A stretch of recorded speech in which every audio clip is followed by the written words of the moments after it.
This story is a metaphor for climbing the corporate ladder, and you may be thinking that the rollerblades are a little goofy. But just last year, people were selling other people digital copies of monkeys to try and get ahead. So, rollerblades are really not that far-fetched.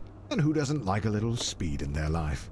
So, rollerblades it is. But just remember that everyone struggles to get job interviews, so try not to get too discouraged. Good luck!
Hey, welcome to your first job interview. I know it can be a little nerve-wracking, but just relax and do your best. You're sure to get the job.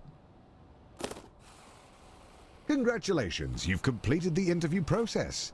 Unfortunately, the company needs you to do a take-home interview. I see a note here that says, "Sorry for making you jump through all these hoops."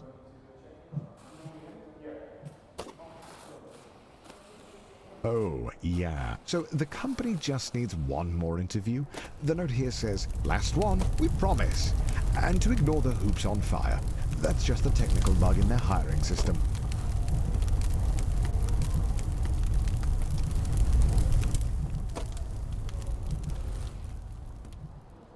There it is, the offer letter. You grab the letter and read it out loud. We regret to inform you that the role has been filled.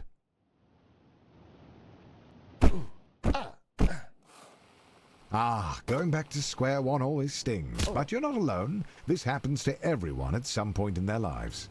Luckily, your mom says that your Uncle Gerald has a friend who can hook you up with a job at their warehouse. I know it's your birthday, but the company saves money when the new hires do their training on Saturday nights. So it's time to get to work.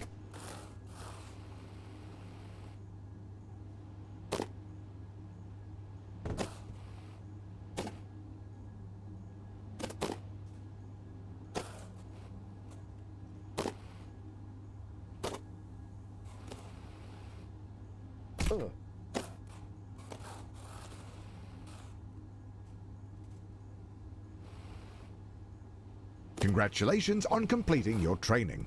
Go home, get some rest. Tomorrow is your first real day at work.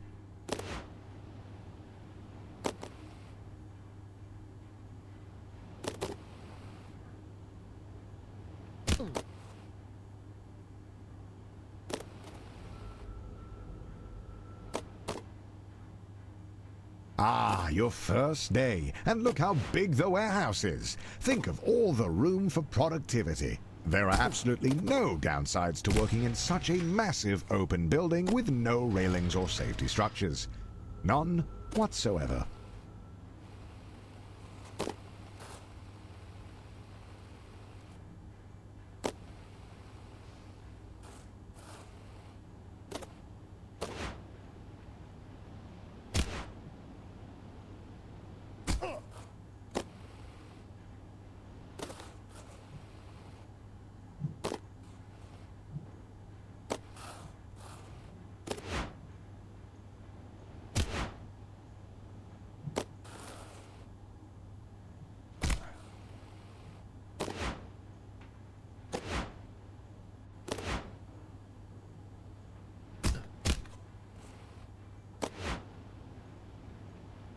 Ah, so rumor has it that corporate spent all of their money on fighting Ted's injury lawsuit. So they've thrown you a pizza party instead, which, according to your boss, is arguably better. But don't worry, a manager's position has opened up, and that comes with a pay raise.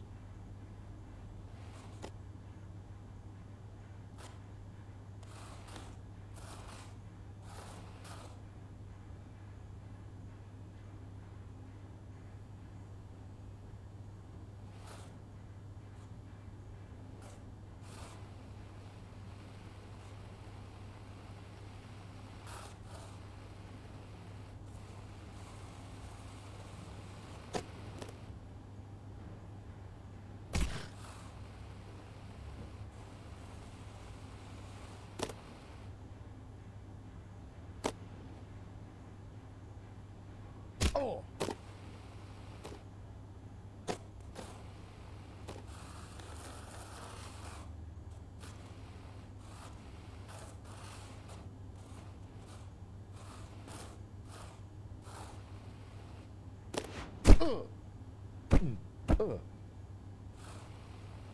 Oh, to be young and naive. They were never going to promote a lowly warehouse worker. That would require them to pay you more. But you refuse to be held down by the system, and if taking an unpaid internship will open up more opportunities to climb the corporate ladder, by gosh, you'll do it.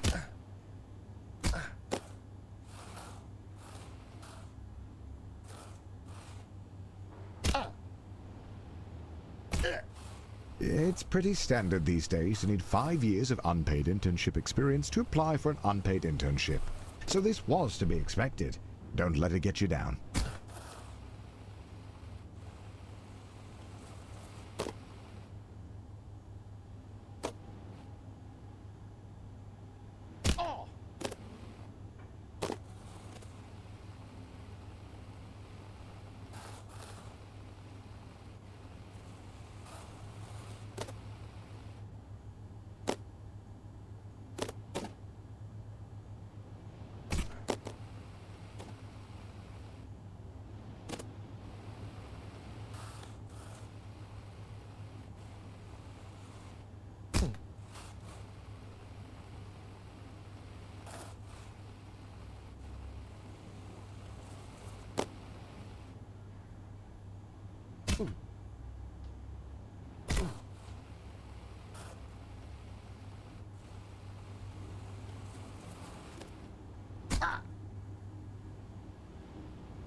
Your mom walks into your room with a letter. You got the job. Tomorrow is your first day as an unpaid intern. What an honor.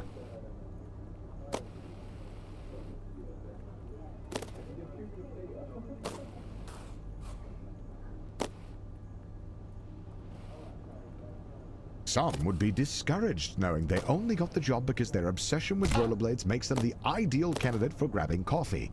But you're a little discouraged as well.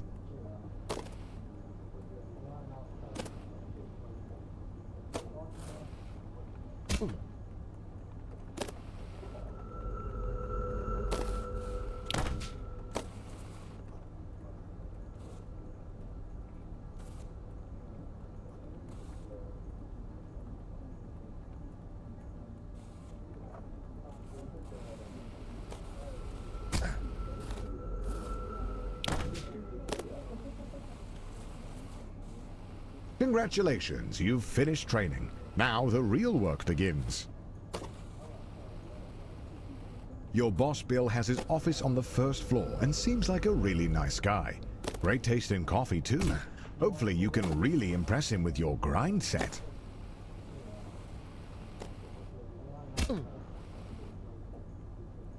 On the second floor, you meet Jim, who tells you that at the end of the year, several interns are chosen to interview for a paid position as a junior financial analyst.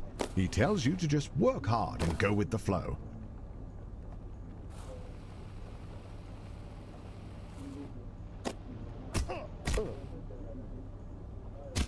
On the third floor, you meet your boss's boss, who is impressed with your can-do attitude. He says if you keep it up, he might put in a good word for that in-house interview.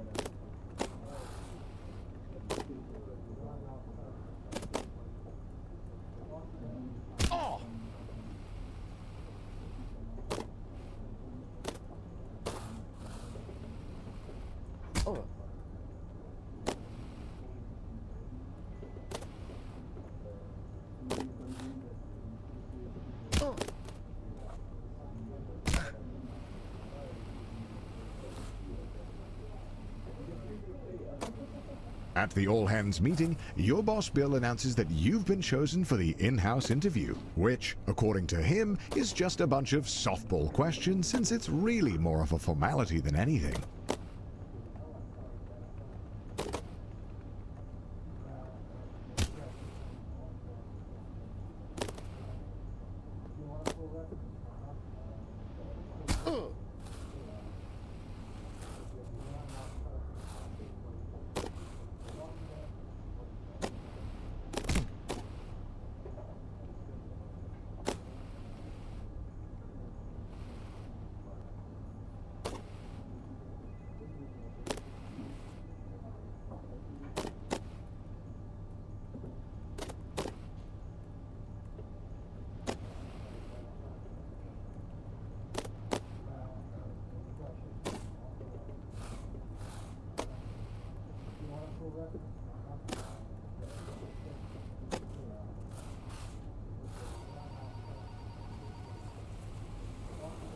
You did it! The job is yours. And as you watch the other interns get fired one by one, you can start to taste the prestige of being a junior financial analyst. You're ready to kick ass and make money, and you're all out of money. Unfortunately, being a junior financial analyst means you're just another cog in the corporate machine. No one is going to notice you if you don't make yourself stand out. Being a cog means doing a lot of the same thing over and over again. But the company wine mixer is coming up, and if you can make a good impression, it'll go a long way. Oh, the company wine mixer, a chance to meet middle management, impress them with your firmest handshake, and laugh together at the financially illiterate.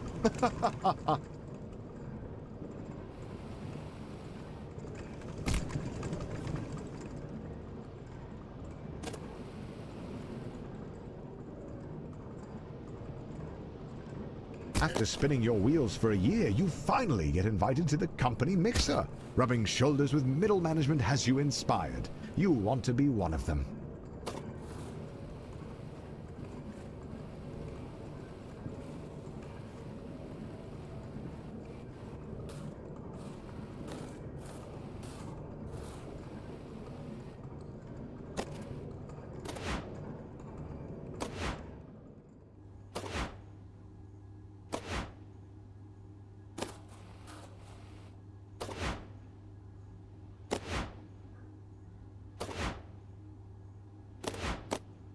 Finally, the company opens up a single middle management position. All you have to do is beat the rest of the applicants and the job is yours.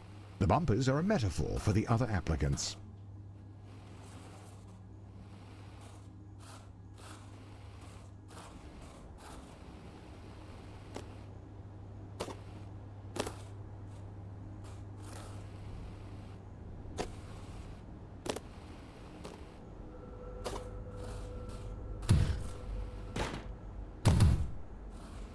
The second round of interviews cuts out 90% of the applicants. The herd has been thinned out, and you're still standing strong.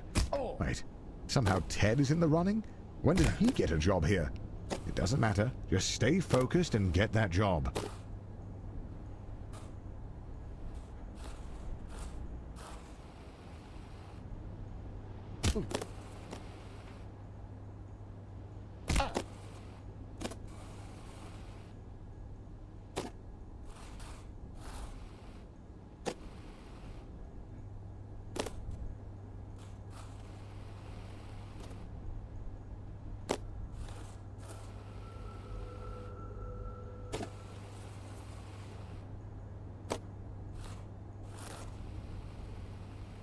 After months of grueling interviews, corporate dinners, endless schmoozing, you find a letter on your desk. One of the two positions is yours. They created another position for Ted. His uncle is a VP. The prestige of middle management. You're assigned a team of juniors, a huge pay raise, and your own office with a view. Not that office. Don't be ridiculous. Oh, and by the way, if your team's earnings drop to the bottom 30%, you'll be fired. Welcome to middle management. No one really knows what you do here, and in fact, no one really knows how to get promoted. Progressing at this stage of your career feels like a confusing maze with no clear path forward.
You know, a lot of people stay in middle management their whole career. Look at Dom. He's been here for 20 years. He's also bald, and he seems pretty happy.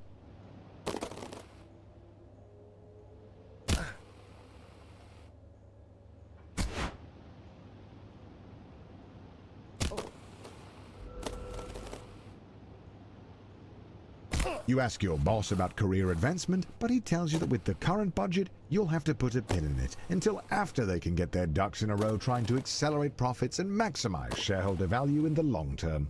But if you wanted to, you could double-click on the issue to circle back in a month to drill down, but really not to try and boil the ocean to get this figured out, and to let the work work for you.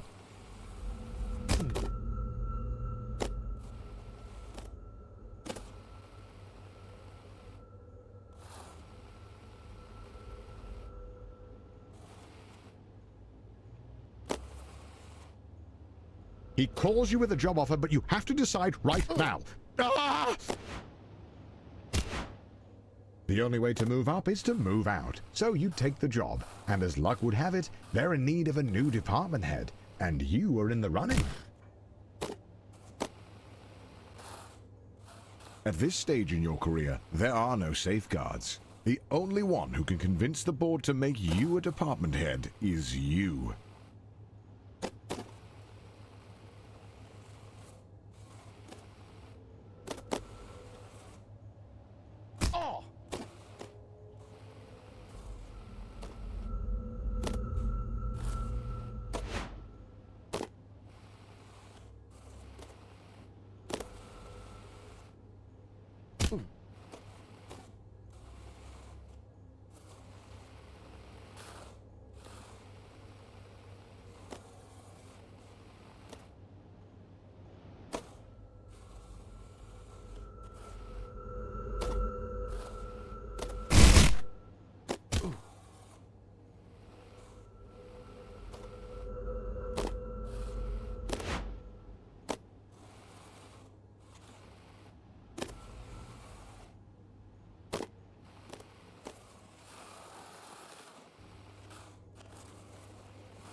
You thought getting this promotion was performance-based, but it's not. Ted writes one viral tweet that all the Gen Z kids like, and now he's a department head.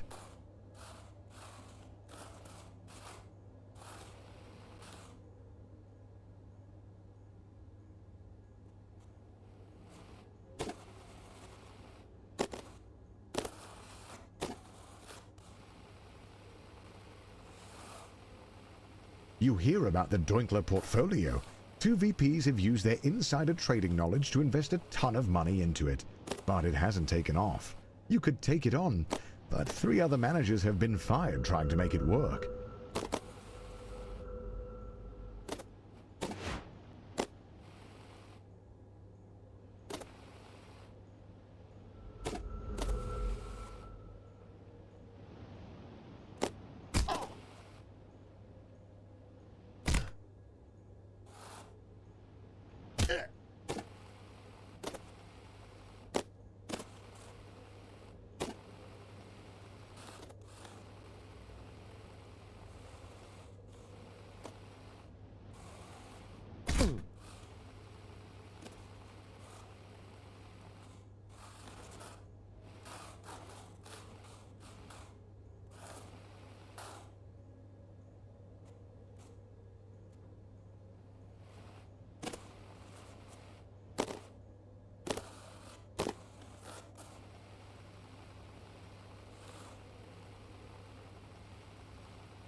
You are desperate to become a department head and decide to take on the Deutler portfolio. If you pull it off, you'll secure 2 votes from the board. If you don't, you'll be fired.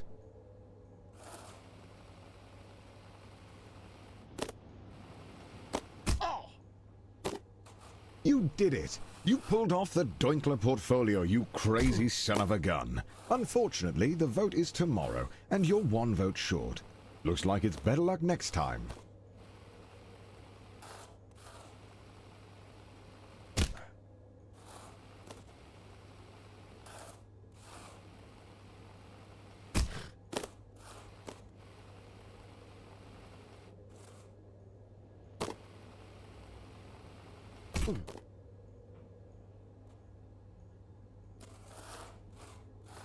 You're still convinced that being a full-time YouTuber is for absolute degenerates.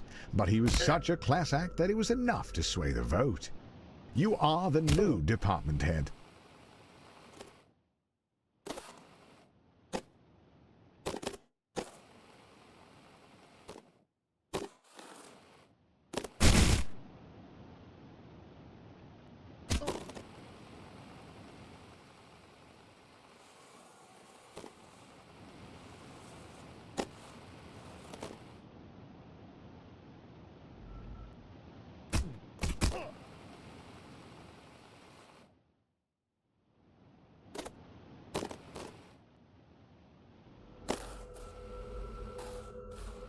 Welcome to upper management. You're making more money than you could ever have dreamed of. You drive a fancy car, fancy blades, fancy suit. But if you thought that you would be working less, you'd be wrong. If you aren't constantly pushing ahead, you're likely to fall.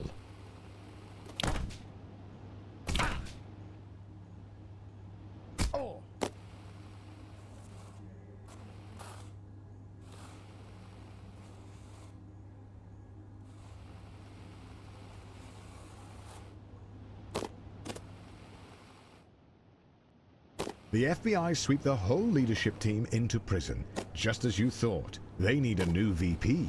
And as the first candidate to apply without a criminal record, you're instantly chosen. They don't even look at your resume.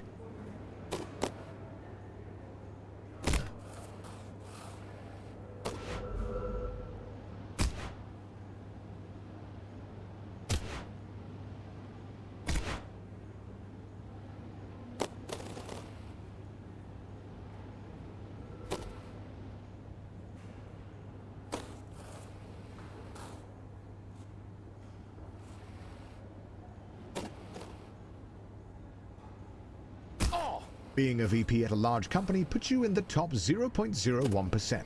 But it's not enough. The goal is and has always been to be CEO. You have no idea how, but all you know is that you need to keep grinding.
You make a change to the company. It's bold, it's risky. AAA stocks inside AA bonds with chip bond stock bond chips is something no one would ever dream to do. But you did, and the board likes that.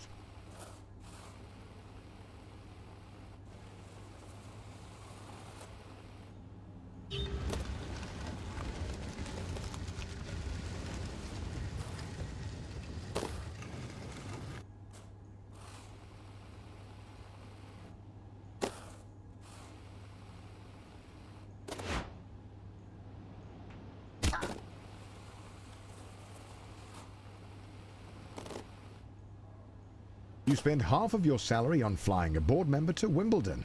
They don't even like tennis, but they like being schmoozed, and you like how that helps your chances at being CEO.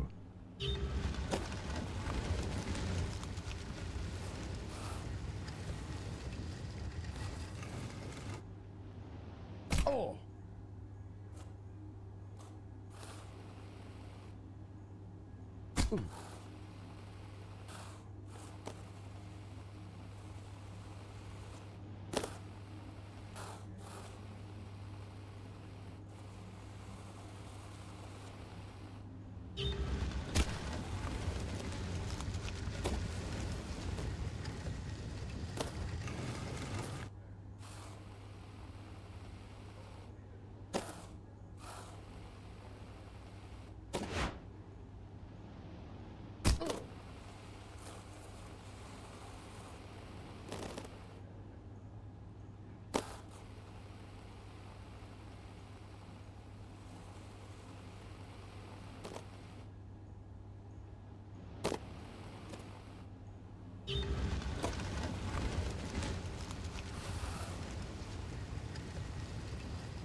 The economy is in a downturn, and the company is losing money hand over fist, except for your department. Buying and shutting down companies to create customers for your job hunting app is really working.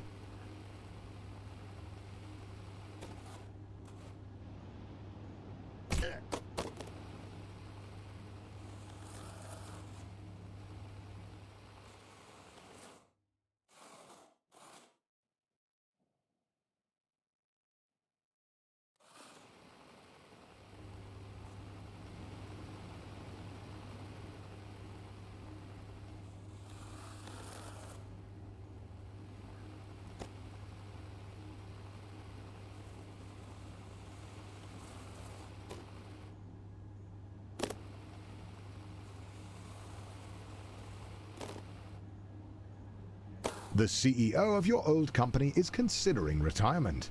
There's only room at the top for one, but now's your chance. You got this.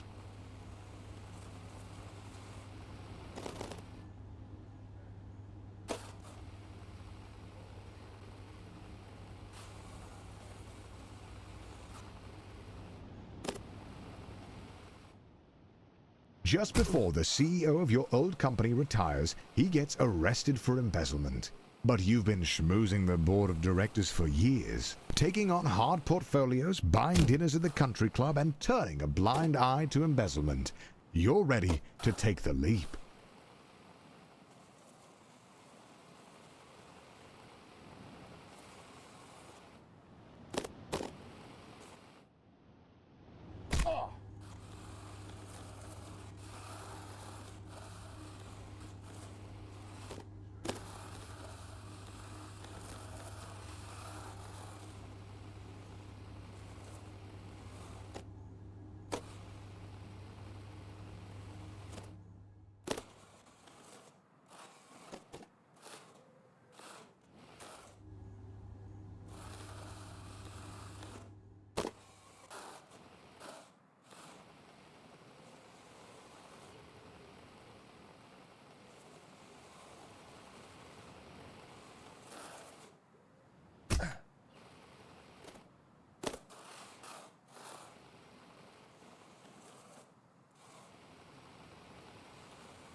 All of your hard work has finally paid off. The board of directors have voted, and you are appointed the CEO.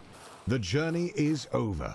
You have climbed the corporate ladder, a feat that there really is nowhere else to go. Congratulations on beating Get to Work.